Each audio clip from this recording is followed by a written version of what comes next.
Get ready, Central Georgia. This is Alex Habersham, publisher of the Macon Middle Georgia Black Pages. I'm happy to inform the community, particularly business owners, that we're working on a new edition of the Macon Middle Georgia Black Pages and Resource Guide. Coming soon. So call today. You need to be a part of this. Your resource guide to identify Black-owned businesses throughout Central Georgia. You either get your free listing and or your ad in the upcoming edition. We try to make it very easy through our book, electronic and digital formats, and social media. Reserve your ad space today. Call 478-464-0074. Visit our website at maconblackpages.com. You cannot afford not to advertise. Download the app. The new Macon Middle Georgia Black Pages and Resource Guide is on the way.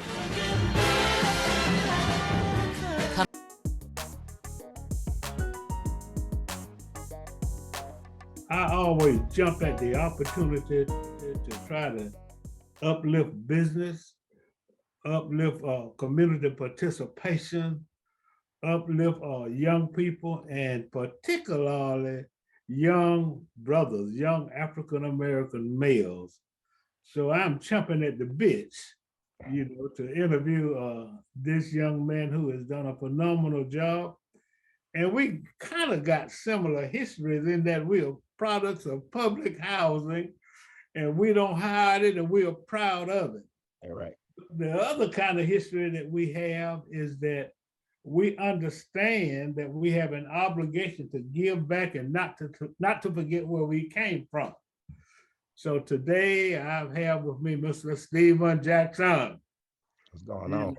Who's the head honcho, Nah, man. I'm gonna go to the project with him. He's the head honcho. We're gonna go back to Felton Homes and Timber Heights. They're right. Urban, how you doing, man? I can't complain, man. I'm blessed. Yeah, outstanding.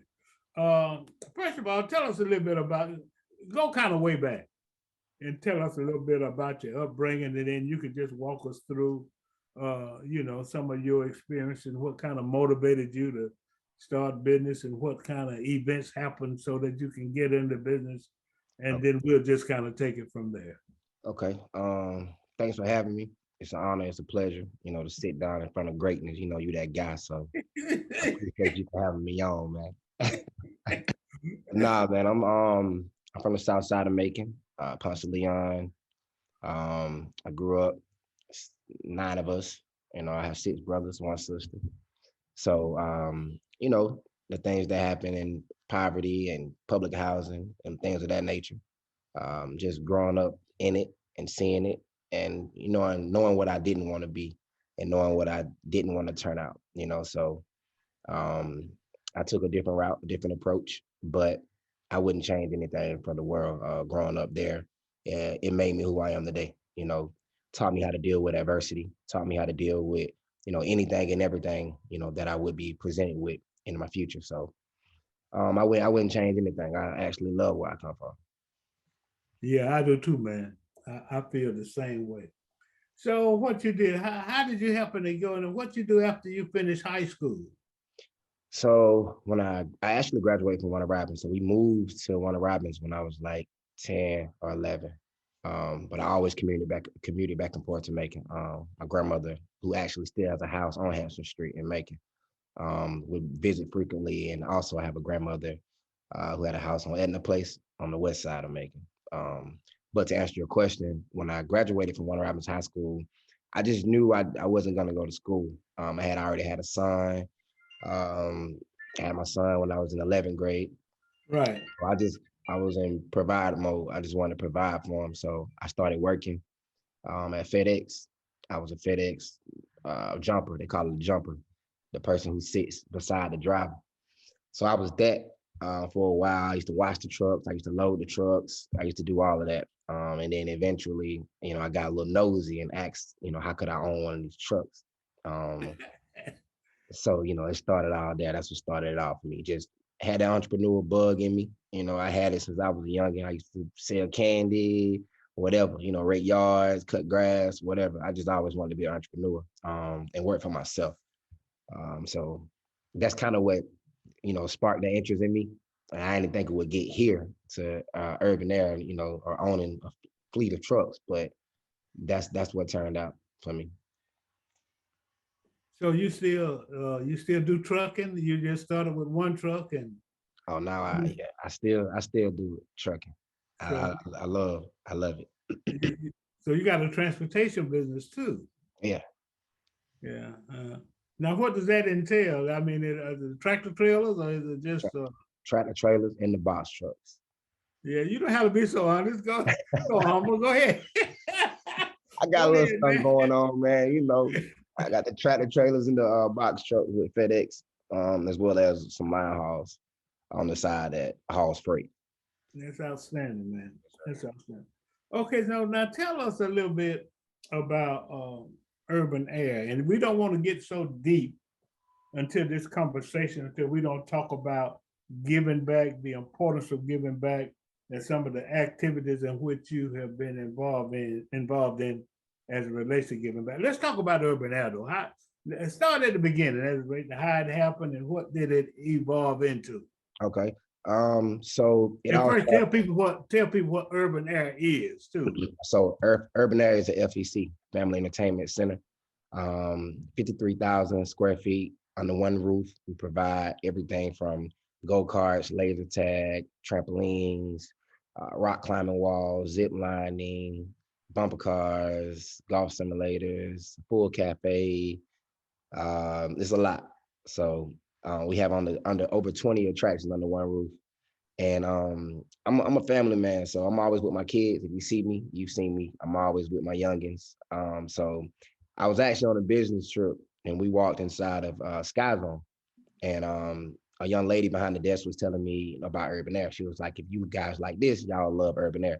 At this point, I had no interest of having the urban air. I had no interest of, I didn't even know what it was. So we left Sky Zone and we walked inside of urban air. And the moment I walked through the door, I knew, okay, this is what I want. So right then I just started making phone calls and see what I need to do to bring it to Macon. So that's how it started. It was just that simple, So I just got on it and I didn't let up. So that's outstanding. And well, how's it doing? I mean, what's going on out there? I mean, yeah, how's it doing, man? Talk We about doing good. We doing real well. I can't complain at all. Even through the pandemic, the community supports us. They always come out, and every weekend, every day. It's kind of hard to get through Kroger parking lot. It's always crowded, and I like to say we got a lot to do with that. So I can't complain at all. Yeah, that's outstanding. So when you said Kroger parking lot, go ahead and tell us the location and what did that building used to be? So it's 156 Tom Hill Singer Boulevard, and it's the old Kmart. Wow. Yes, So sir. you filled up a Kmart with your entertainment Had complex. to. I just built the place I wanted to go to as a kid. Yeah. Well, that's very outstanding. So you were able to, and it's kind of interesting. See how with no formal entrepreneurial training, Mhm. have you been able to be successful? Because you were saying that you had the bug and the desire and the wherewithal, and you felt like that even when you were a young person. So, what do you think kind of contributed to your being able to come from public housing, move into the trucking business, and then move from there into owning one of the best and the busiest family entertainment complexes in the Southeast? Yes, sir. Yes, sir. I'm a hustler, so I don't know how to quit. I don't know how to stop. I got mouths to feed, so I don't feel like school, should determine my success or, not being a entrepreneur or having a business degree or anything like that. I just hustle. So I just take my knowledge from what I learned from the streets or whatever, growing up or whatever, and just apply. It's the same. It's not that difficult at all. People may try to put other words on it, but it's nothing. You're your own boss. So if a man don't work, he don't eat. So I bet on myself and I just grind. That's it. So no experience, no nothing. I just jumped into it head first, and by the grace of God, it worked for me. That's outstanding. Look. I, one thing that's important, particularly, and that you need to expound on this, particularly as a young Black man. Mhm. We haven't been talking 10 minutes, and you have mentioned family more than 10 times. Oh yeah. And that's important. So talk a little bit about family and your motivation and your feel for responsibility to your family. Um, just seeing my parents. Like I said, I come from a large family. We might not had everything that we wanted, but we had everything we needed. And coming from the projects, you don't know y'all broke until you see somebody with some money. So we thought we was good. We thought we was the Jeffersons. So my mom and dad made sure they did well with keeping us, humble, keeping us honest, and knowing that we come from humble beginnings. But to me, family is everything. Like I say, I had my son with my still now wife, my high school sweetheart. Um, we had our son when he was 11th grade, and she graduated with honors, top of the class, and I just had to figure out what I was gonna do. But making sure they have everything that they want, everything that they need, always spending time with them. And it's not about buying them things, because the way a kid spells love is Time. So just spending that time with them and just showing them things that I wasn't exposed to as a kid, because exposure leads to expansion, and just trying to give them a better life. So that means everything to me. Every day I wake up is to do it for them. Everything I do it for them. And That's that's my entire family, not just my immediate family. That's my mom, my dad, my brothers, my sisters. I just try to make sure we all good. that is so outstanding, and that's so important. And I think that's a concept, and that's an emotion, and that's a feeling that will help to, lift our entire community up. Right. We had that kind of conscientiousness about family and about being successful, and particularly as African American males, Yes, sir. we can't overemphasize the need to accept responsibility for our kids That's right. and to raise them, et cetera, and what have you. Okay, so what's on the horizon? You're gonna just keep on doing what you're doing, or how you We coming? What's up? What's up, man? so I'm expanding. By the end of next year, I have 4 locations, 4 urban. Wow. Yes, sir. So I'm expanding. Still building on my trucks, and just trying to get my hands in as much as I can. Yes, so what? Do you need a chauffeur or something, man? I As long got as some, as long as it's you, if it's you, we good. got some time. You know what I'm If it's you, we good, man. We always good. saying?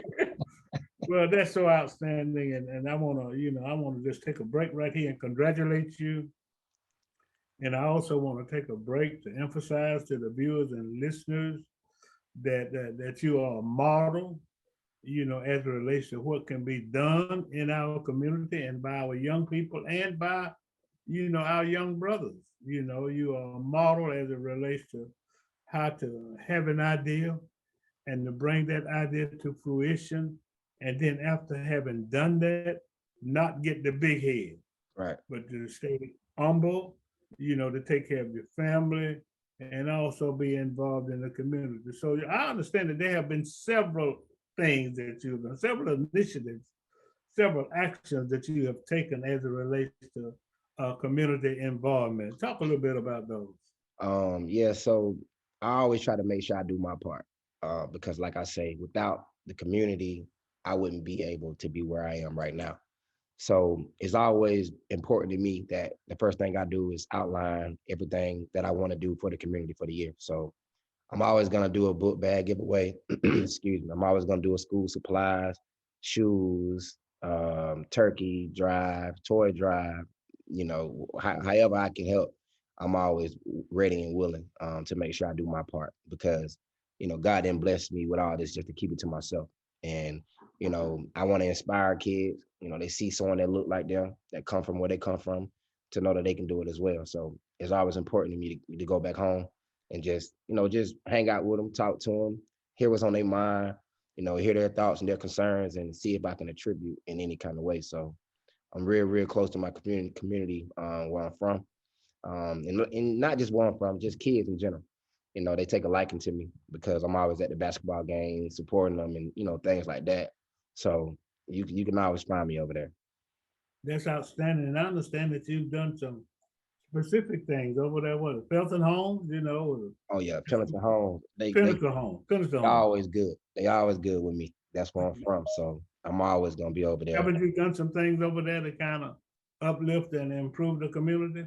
Oh yeah, for sure. So that's why I host all my turkey giveaways, my supplies giveaway, and I'm also working with someone else that's over Pendleton Homes to restructure everything and give it a facelift.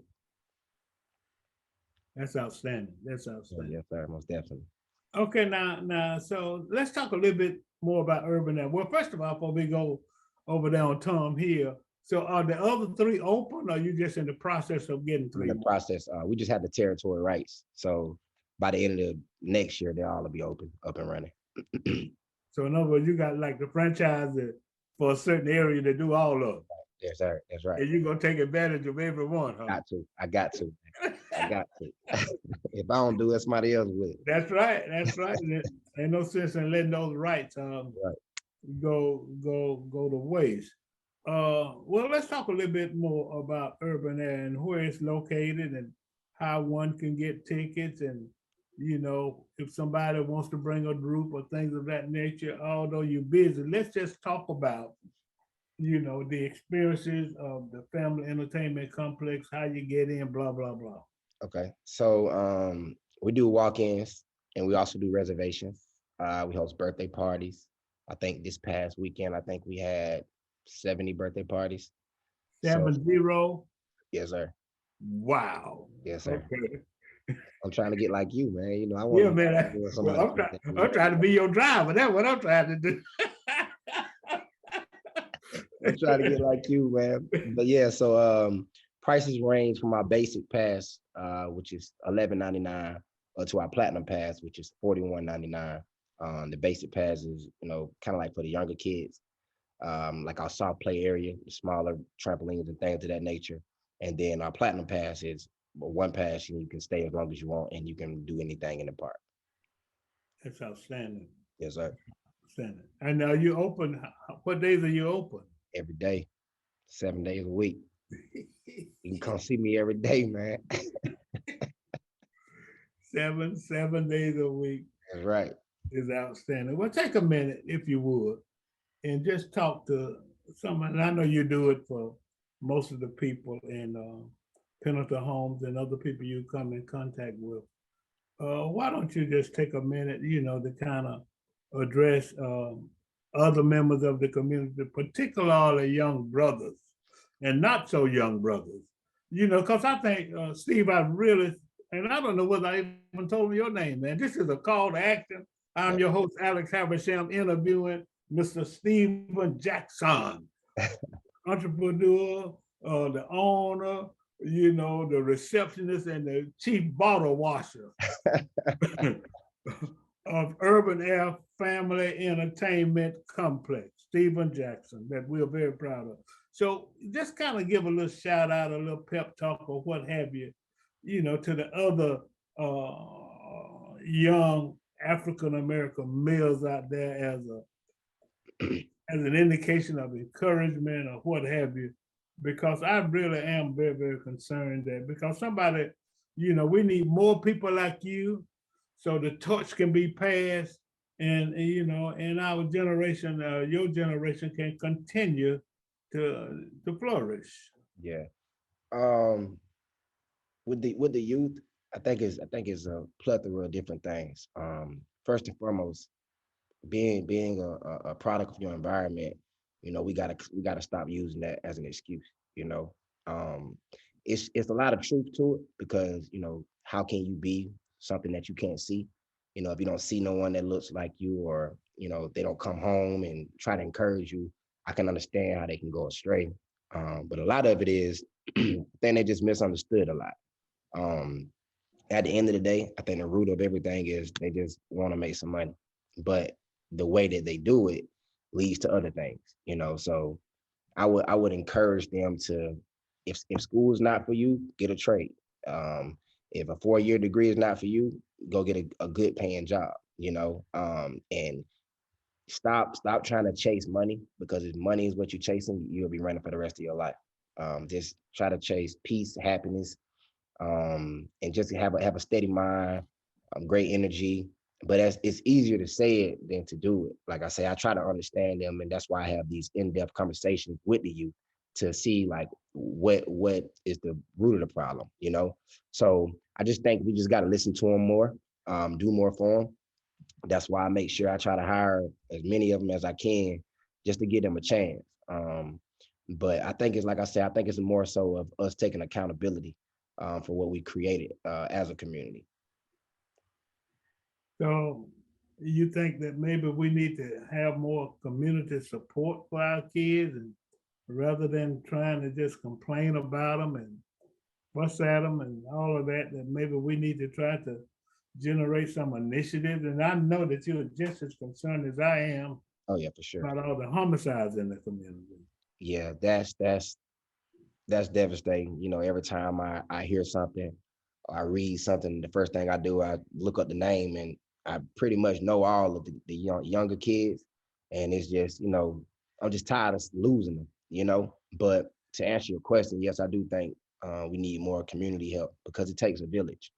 I think everyone should be responsible. Everyone should take responsibility, if we can, and if they're up to it. But just hearing them out, just listen to them. They're not as bad as we think. They're not hoodlums. They're not thugs. None of that. They're just misunderstood. Just trying to figure it out. There's no manual to life. Especially for a young Black man. There's no manual to it. So they're really just trying to figure it out. And the way that they do it is the wrong way. But who's telling them that? Who's correcting them, and how are you correcting them? Are you correcting them by fussing at them? Are you correcting them by telling them what they do wrong? Or when they're talking, are you listening to respond, or are you listening to understand? So I just think just hearing them out more, understanding them, asking them questions, taking more time to listen to them, and less time than talking at them. um, I think we can do it if we all come together, but without them, we're doomed. So we do need them. So they are the future. And so the more time we invest in them, the better I think it'll be for our community. That is so outstanding. That is so. This is a call to action. I'm your host, Alex Habersham, interviewing Mr. Stephen Jackson, entrepreneur extraordinaire. You're true, man. Who got a lot going on. And he is one that we can, and this, let me tell you something, ladies and gentlemen. You see, this is the kind of publicity that needs to be presented to the community, because there are a lot of good things, there are a lot of good stories, there are a lot of good people, there are a lot of good young people, there are a lot of people like Brother Jackson who's giving back to the community.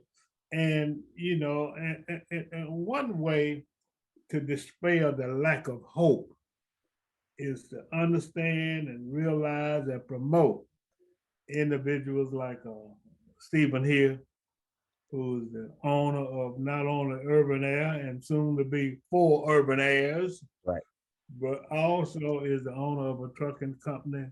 And he's a young man who left public housing and is now involved in $1 million businesses. So there's an absolute possibility. And I just want to publicly thank you, man. Thank you. Publicly. You've done a phenomenal job, and I continue to encourage you and hold you up and push you up, because I really appreciate what you're doing, and you're making a difference. I appreciate that. You're making a difference, and you will continue to do so, because whenever there's somebody that these young people can identify with, then that person has a stronger capability of influencing them, Right. And encouraging them to be successful. So I appreciate you, and I'm very proud of you. You got the last word, brother. Man, I'm just I'm just honored to be here, man. You know, with a legend from Tender Heights. You know, it's a lot of good people come from Tender Heights, man. So I'm always honored to be in your presence, man. You my guy. So I just want to thank you for having me. Yeah. Thank you for being here and continue the good work. And we'll be showing some video and some pictures of Urban Air so people can get a better impression of what goes on I appreciate you. in the facility. This is a call to action. I'm your host, Alex Habersham from 985 Plant Street. Having interviewed Mr. Stephen Jackson from Pendleton Homes. All right. Originally. All right. You know, which indicates that it ain't where you come from, it's where you're going. All right. Do to get to where you're going. So it's my pleasure to have interviewed him. This is a call to action. I'm your host, Alex Habersham, having interviewed Mr. Stephen Jackson, owner of Urban Air. Have a great day.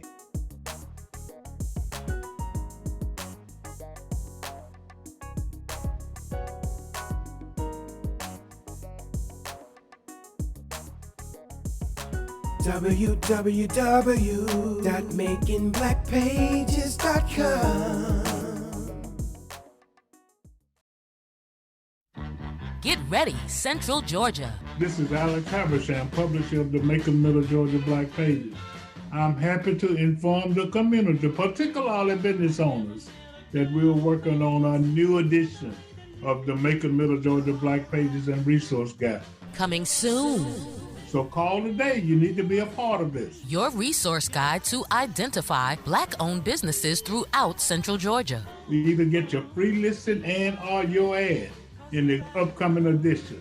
We try to make it very easy through our book, electronic and digital formats, and social media. Reserve your ad space today. Call 478-464-0074. Visit our website at makingblackpages.com. You cannot afford not to advertise. Download the app. The new Macon Middle Georgia Black Pages and Resource Guide is on the way.